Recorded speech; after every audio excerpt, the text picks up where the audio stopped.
Existem momentos que a gente até sabe que está ultrapassando os limites, que a gente consegue identificar que as coisas precisam mudar. Mas amor, cadê a energia, a força, a possibilidade para mudar? Será que só saber querer é o suficiente? E o que que a gente faz com essa agonia que fica no coração? Aceita o chá de coragem?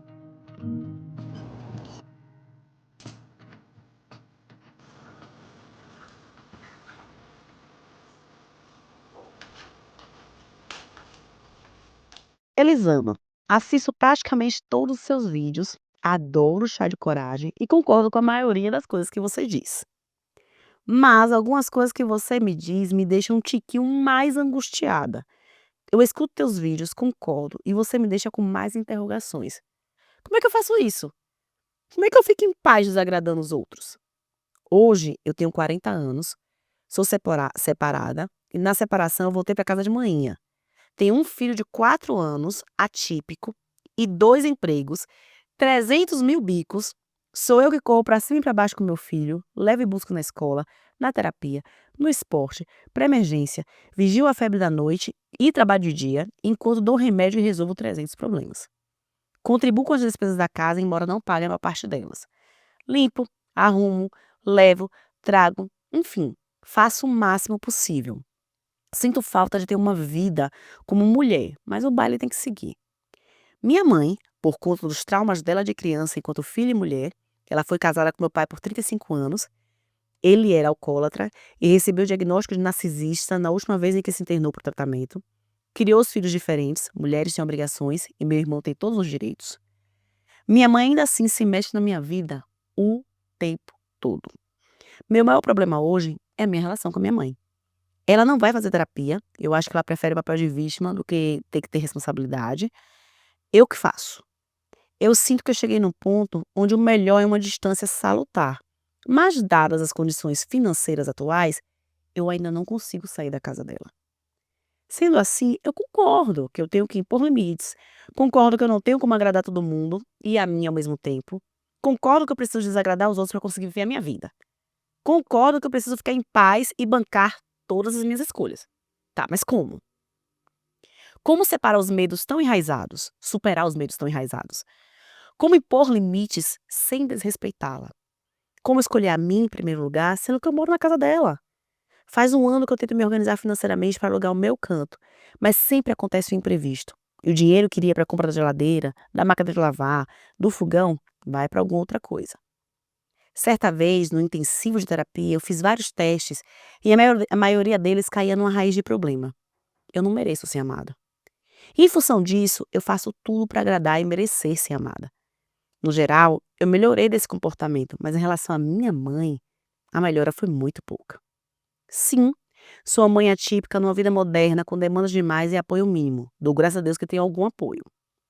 Exausta em todos os sentidos, física, emocional e mentalmente. Facilita a minha vida e dá uma dica de como fazer as coisas das quais você fala nos seus vídeos, como executar, ainda que a prática seja toda minha. Me ajuda, por favor. Ai, gente, eu escolhi esse e-mail para ler, porque eu sei que existe uma ansiedade quando a gente começa a entender que os nossos limites estão sendo ultrapassados. Que a gente olha para a vida e fala: "Ok, eu entendi, eu concordo, mas como é que eu faço?" Porque parece tão inalcançável na minha vida, tão inalcançável na minha realidade. E o primeiro ponto é: não tem resposta pronta. Eu não consigo te dar um passo a passo. E quando ela fala sobre a obediência, né, sobre essa coisa de: "Ah, eu faço para minha mãe, eu faço muitas coisas", a gente fica procurando alguém para obedecer. A gente aprendeu a obedecer, né, desde muito pequenininha, a gente aprendeu a seguir a regra do outro. Então assim, ok, eu quero ser livre, mas me ensina aí como é que eu sou livre. Eu quero ter autonomia, mas me ensina aí a ter autonomia. Eu quero que alguém tire de mim a responsabilidade de pensar sobre isso. Não tô te dando peso não, viu amiga, vou chegar num lugar. Porque repensar é muito cansativo, porque bancar as escolhas é muito cansativo. E quando você olha pra tua rotina e se vê tão exausta, você faz: "Mas eu não tenho força pra decidir fazer diferente". Eu não tenho energia para decidir fazer diferente. Eu lembro de uma amiga que ela descobriu que ela estava num burnout quando ela foi para o mercado para comprar um macarrão, e ela não conseguiu escolher uma marca de macarrão, porque tinha tanta marca de macarrão que ela começou a chorar. E ela olhava para os macarrões e pensava: "O que é que eu vou levar?". Ela estava tão exausta, mas tão exausta, mas tão exausta, que ela não conseguiu escolher qual que o macarrão que ela leva para casa. Ela saiu sem comprar nada e chorando. O macarrão. Mas ela não estava chorando pelo macarrão, ela estava absurdamente exausta, e o macarrão, ele foi a cerejinha do bolo. Ele foi o estopim que fez todo aquele cansaço explodir. Quando a gente quer muito uma saída, que alguém dê uma saída pra gente, normalmente a gente tá muito exausto. E a gente olha pra nossa realidade e fala: "Ok, ela tá muito difícil, mas eu não tenho força pra mudar essa realidade. A minha energia, ela é tão pouquinha, que ela tá sendo desperdiçada, que eu não sei o que faço. Eu não tenho energia, eu tô com energia só pra viver, só pra sobreviver". E ó, não dá pra viver no modo sobrevivência, sabe? O modo sobrevivência a gente sobrevive.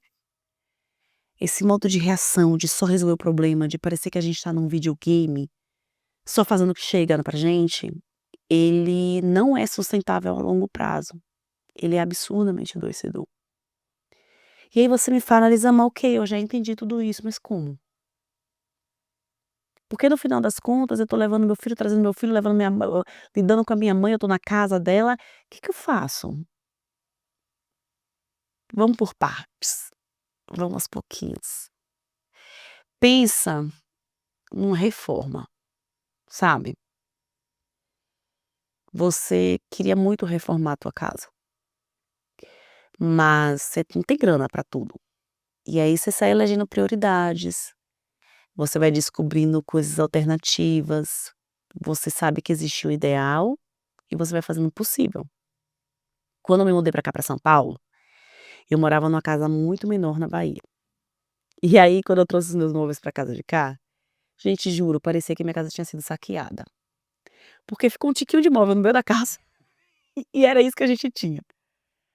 Eu não tinha condição nenhuma de comprar móveis, arrumar a minha sala da melhor forma possível, da forma ideal, mas eu pensei na forma possível. E aí, algumas paredes fui eu que pintei, alguns móveis, Isaac e eu que fizemos, caixote de feira virou decoração. Eu fui descobrindo que tinha o ideal, que tinha o perfeito, que seria aquele móvel incrível que eu queria, e tinha o que era possível, que também era legal, que era bonito. Que deixava a minha vida mais alegre e deixava a minha casa mais legal, mesmo não sendo o ideal, sabe. Que tinha minha cara, que tinha o meu jeito. Olha pra tua vida hoje, e quando você me fala nessa tua rotina tão sobrecarregada, a gente olha e fala: "Gente, mas tem que mudar tudo". E quando tem que mudar tudo, só de olhar a gente cansa, sabe. Quando você tem aquela pia gigantesca de prato, só de olhar pra pia você fala: "Gente, eu não vou encarar essa pia". Se eu olhar a escada inteira, eu falo: "Não, mas não vou dar conta de subir essa escada nem morta". Qual que é o primeiro degrau? Como é que eu começo a arrumar essa pia? Assim, qual que é o pequenininho aqui? Qual que é o menor passo aqui? O menor que eu posso dar.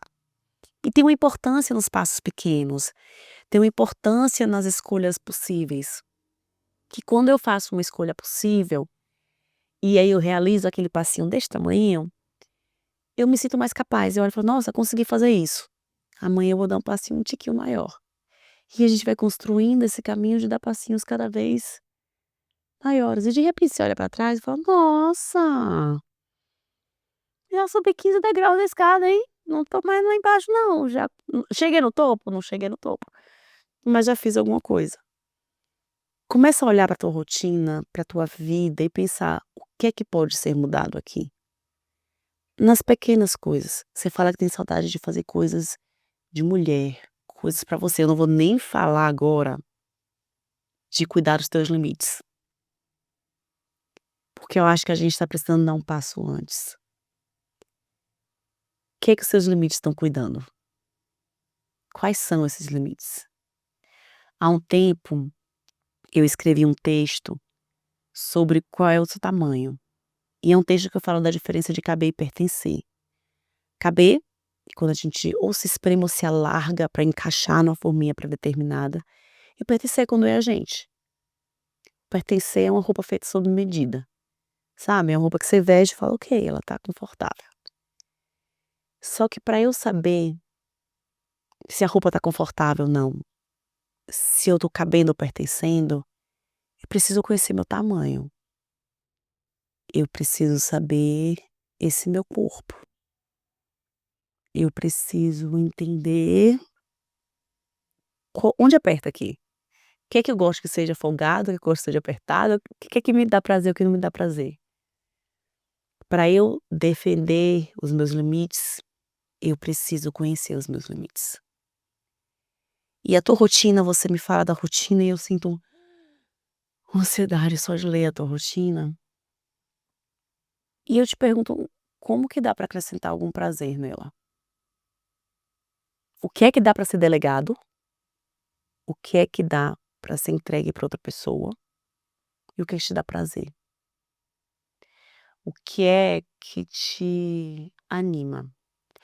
Pensa a tua energia como algo finito. Todo mundo sabe que a energia é finita, porque, né? Pensa que a tua energia é como se fosse essa xícara aqui. Você acorda com essa energia para gastar pro dia inteiro. Você não acordou com ela cheia, porque você não dormiu direito, né? Você não dormiu bem, você acordou com ela assim. Ela tá um pouquinho mais da metade. O gato vomitou na cama.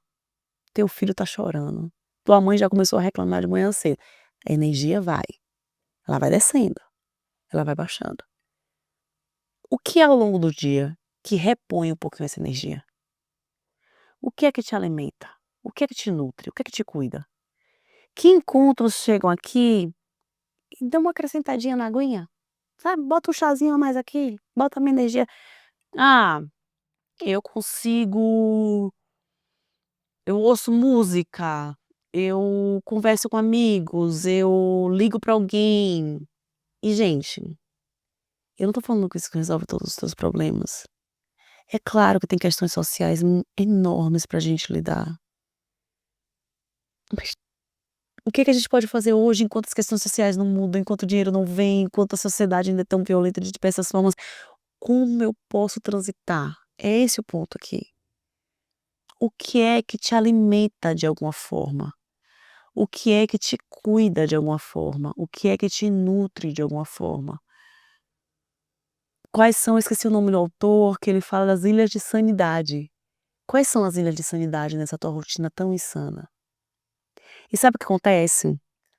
Quando a gente mais precisa dessas ilhas de sanidade, é quanto menos a gente as utiliza. Eu amo música, eu sou movida à música, amo. E aí eu percebo que quando eu não tô bem, é quando eu menos escuto música. É quando eu menos ligo as coisas. Quando eu tô bem, eu vou tomar banho ouvindo música, eu vou fazer tudo eu faço ouvindo música. Quando eu não tô, eu não ouço. E é muito doido, porque música me faz bem, me faz muito bem. Quando eu mais preciso é quando eu menos ouço música. Quando eu mais preciso é quando eu menos ligo para minhas amigas. Porque a rotina tá tão louca que eu só quero dar conta da rotina, mas caramba, ligar para as minhas amigas me faz um bem. Gargalhar, chorar de gargalhar me faz um bem. Mas eu tenho que dar conta do que precisa ser feito. E aí quando a gente tem muita coisa para resolver, primeira coisa que a gente faz é cortar o prazer da rotina. É cortar o que nos alimenta, é cortar o que nos faz sentido. E isso, amores, isso é tão perigoso. Porque quando eu corto o que eu gosto da rotina, eu corto uma parte da minha subjetividade. Eu corto uma parte do que me lembra que eu sou eu. Se eu não tô conectada com o meu prazer na minha rotina, eu não vou conseguir me conectar com os meus limites também. Eu não vou saber quando você tá ultrapassando, porque se já tá tudo doendo, entende? Tá tudo doendo. Então, assim, às vezes eu trombo num lugar, já tô tão que eu já não tô nem percebendo mais, porque já estou cheia de dor. Já tá tudo incomodando. O que é que me cuida? Para que eu tenha os momentos em que Eu respiro. O que é que acrescenta um tanto de prazer nessa tua rotina? Que apoio chega na tua rotina? E você fala: "Elisama, eu preciso de um distanciamento da minha mãe". Tem os móveis ideais para você se mudar e ter o mínimo possível. Você fala: "Ah, eu tenho que comprar os móveis, eu ainda não comprei os móveis". O que é que dá para fazer? O que é que dá para comprar? O que é que dá para levar ontem? Que planejamento você consegue fazer? Assim: "Ó, eu preciso de tanto para comprar os móveis, eu preciso de tanto para comprar". Traz para o papel, traz para o papel. O que é que eu preciso, o mínimo que eu preciso para estar nesse apartamento com o meu filho. Esse mínimo é o mínimo mesmo? Ok, esse é o mínimo que eu preciso.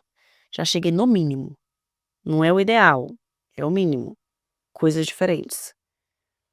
Como que eu alcanço esse mínimo? Que planejamento eu faço para alcançar esse mínimo? Eu sempre falo com mulheres que estão em relações complexas, né, casamentos adoecedores, eu raramente falo: "Saia ontem", porque sai, tá, vou sair, vou pra onde? Salvo quando a vida dela tá em risco, né. Mas quando a mulher fala: "Elisama, eu não consigo, eu tô numa relação, eu dependo dele, eu faço não sei o quê", eu falo: "Cara, vamos fazer um planejamento então, de longo prazo? O que que você quer que a gente consegue pensar? Em quanto tempo? Quanto você precisaria? Vamos fazer um caixa 2? O que é que você precisa para você se organizar? Não deixa pra ir quando acontecer, não, vamos fazer os pequenos passinhos, vamos começar a subir escada. Quanto é, o que é que eu quero, como é que eu anota aí, pensa, se eu fizer isso aqui hoje, e daqui uma semana eu acrescentar isso, e daqui a um mês, eu já não tô mais no mesmo lugar, eu já mudei alguma coisa. Então qual que é o planejamento que você consegue fazer pra sair dessa relação? Que não é pra hoje. Porque se eu olho pra essa relação e falo: "Eu preciso sair hoje", muito provavelmente muito provavelmente eu vou olhar e falar: "Não tenho condição, então tenho que ficar aqui". Mas não tem só o saio hoje ou fico aqui. Tem um eu fico aqui arrumando a mala, eu fico aqui já catando as coisas, eu fico aqui já organizando a minha saída, eu fico aqui já com esse propósito. E aí você fala assim: "Elisama, como que eu coloco os meus limites sem desrespeitá-la?". Talvez esse cálculo não seja possível. Talvez colocar os seus limites seja recebido como desrespeito, independente da forma que você vai colocar os seus limites.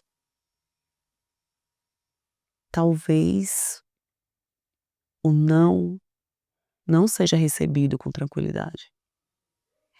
E é muito doido isso, né, a gente fica esperando que para dizer não para o outro, eu só quero dizer esse não para o outro receber muito bem, eu quero a palavra mágica.